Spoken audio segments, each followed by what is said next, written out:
Buenos días, bienvenidos al canal de la Academia Santo Domingo y hoy vamos a hablar de condensadores. Vamos a hablar de los conceptos básicos de condensadores y dar algunas pequeñas aclaraciones sobre el tema de condensadores que pertenece al temario de alumnos que estén estudiando física o introducción de física en carreras o grados de informática, de electrónica, telemáticos o telecos. Bien, ¿qué es un condensador? ¿Cuál es el concepto básico de un condensador y cómo funciona? Vale, el condensador, por ejemplo, es un componente esencial en electrónica. Todos los que os dedicáis o os vais a dedicar a montaje de antenas, etcétera, o a ramas relacionadas con esas familias de la formación profesional, vamos a hablar también que está formado por normalmente son dos placas y en medio, para que tenga más funcionalidad, puede haber o no un dieléctrico. Los problemas que estuvimos viendo, que se han visto en diferentes formatos, tratan o versan sobre la diferencia que hay cuando tenemos dieléctrico y cuando no tenemos dieléctrico, ¿vale? Entonces, nosotros hablamos de tipos de condensadores que os tenéis que estudiar las fórmulas. Pueden ser de placas paralelas que están cargadas con un condensador infinito.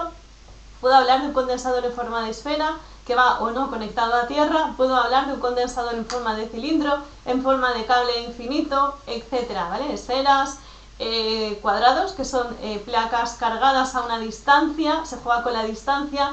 Igual en el examen nos piden o bien calcular la distancia o bien tenemos que calcular el espesor del dieléctrico, diferentes materiales, etcétera, ¿vale? Entonces vamos a jugar pues con esos conceptos, con dieléctrico, la distancia que hay entre ese dieléctrico, imaginaros un sándwich, y tenemos en medio pues no sé, pues el jamón o la mortadela o lo que os guste, o el pavo, o lo que os guste el sándwich.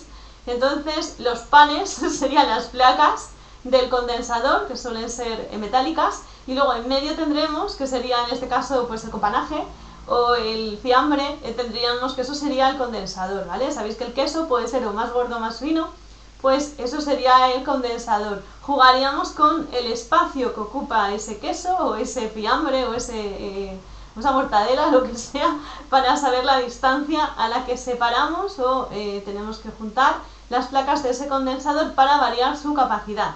Primero jugaríamos con el pan solo, que serían las placas del condensador, para que lo expliquéis o para que lo entendáis, pues sobre todo gente de formación profesional. Y luego ya jugamos con el dieléctrico, que sería, pues insisto, ese queso o ese jamón que va rodeando ese sándwich. Esos serían condensadores cuadrados.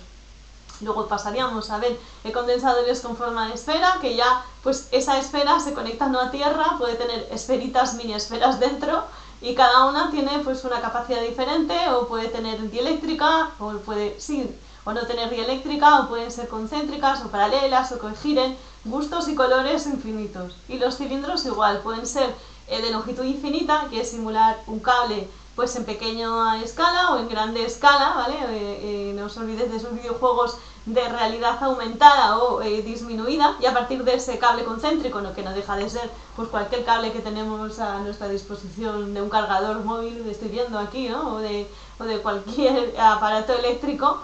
Si lo amplificamos, ¿vale? Es una cubierta, que sería el plástico que recubre ese cable, que evita que te electrocutes o que se queme si te cae una gota de agua, lo que sea, o pega un chispazo. Y luego dentro tendríamos la formación de esos condensadores. Vale, visto esto, vamos a hablar también de la fórmula reina para esto sería la capacidad, ¿no? La Q es igual a C por V, ¿vale? Q sería, se mide en coulombios, la cantidad de carga almacenada, la Q grande. La C de casa sería la capacidad que tiene el condensador, y la V es el potencial. Medida, pues desde microfaradios, nanofaradios, picofaradios, hasta longitudes infinitas, pequeñitas sobre todo, ¿vale? No os olvidéis que todo este estudio está hecho para transistores, para estar dentro de calculadoras, para cosas como muy pequeñas o reducidas, unos Walkman, un teléfono móvil, con lo cual se minimiza todo. Bien. Luego, la relación de la capacidad de un condensador con las características construidas. Ya hemos dicho que hay una fórmula que sería la K por la superficie partido por la distancia. La K también se puede dividir a su vez en la constante de relatividad, la E rarita esa, partido entre 4pi, y luego la constante de la K es 9 por 10 elevado a 9. Esto también depende mucho de las unidades que os den. Si estamos hablando del sistema internacional, del sexagesimal, del técnico, podríamos cambiar ese valor, ¿vale?, de esta fórmula y de todas las constantes que aparecen en ella.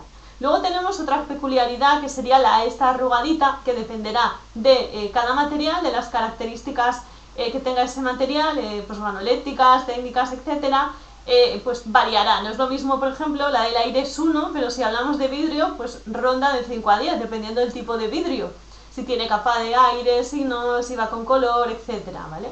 Si hablamos del poliéster, por ejemplo, la esta pequeñitas, pues será 3. La porcelana de 4,5 a 6. El papel de 2 a 2,8, ¿vale? Entonces, dependiendo un poco de qué, de la consistencia, del tipo de material, del grosor, etcétera, etcétera, esta E pues nos va a variar en cada caso, o puede ser un dato, o podemos jugar a sacarlo, ¿bien? La E sería los valores, en este caso, reflejados de la constante dieléctrica. Luego tenemos otras características como la constante dieléctrica del vacío, la relativa, etcétera, que no deja de ser pues una fórmula que se intercambian unas u otras, o dividiendo, multiplicando, para poder sacar el valor que os pida el ejercicio correspondiente. Bien, otro concepto de carga del condensador, por ejemplo, sería la intensidad máxima, que es igual al campo partido por la resistencia. También podemos representar la típica curva de carga de un condensador y de esa manera, nada, X e Y, una gráfica muy simple que nos da pues eso, una parábola o una función logarítmica, depende de qué estemos representando, podemos ver cuál es la carga, cuál es la capacidad o en qué estado está ese condensador. Luego podríamos hablar también de aplicaciones prácticas, por ejemplo, de los condensadores, para los circuitos oscilantes, para los fenómenos de resonancia, las radios, parasitar radios, factores de potencia, los motores y los ruidos que estos producen, sobre todo en la explosión y en motores automovilísticos. Pues bueno, es un poco, pues eso, todo aparataje eléctrico lleva pues este tipo de condensadores. Hablamos también de otro término que sería tensiones de perforación o tensión del trabajo, que ya dependiendo también de la carga que posea ese condensador, y hablaríamos también de esa capacidad. Aquí pues los que hemos visto pues hay de todo, hay cerámicos por ejemplo. Luego otro concepto importante es la tolerancia que tiene este condensador, que sería los extremos máximos o mínimos y la capacidad de almacenaje, que para eso se pone pues este condensador, ¿vale? Del 5%, el 10, el 15 o hasta el 50%. Otra característica, pues eso, los tipos que existen, pues es de papel, papel impregnado, plástica, cerámica, etcétera, electrolitos, etcétera. Asociaciones de condensadores se funciona a la inversa, igual y a la inversa que en resistencias, en el tema eléctrico que también hemos visto, ¿vale? Pueden ser paralelos o pueden ser en serie. Lo que pasa es que aquí en paralelo se sumarían las cargas de esos condensadores, ¿vale? La capacidad de cada condensador se suma y sin embargo en serie se divide, es 1 partido entre C o el sumatorio de todas las cargas. Va justo al revés del tema que vimos de electricidad y circuitos eléctricos. Y esto es lo que os quería contar. El concepto básico de un condensador, lo que os imaginéis, ¿vale? A modo, obviamente, no de rigor físico, ni informático, ni simplemente para que lo entendáis. Y espero que os haya gustado, espero que os haya ayudado, sobre todo para entender qué es un condensador, cuál es su función, y desde el temario de la física, en alumnos sobre todo de primero de grados universitarios, pues podéis llegar a hacer esos ejercicios de esos exámenes finales. Y mucha suerte a todos. Nos vemos, chao.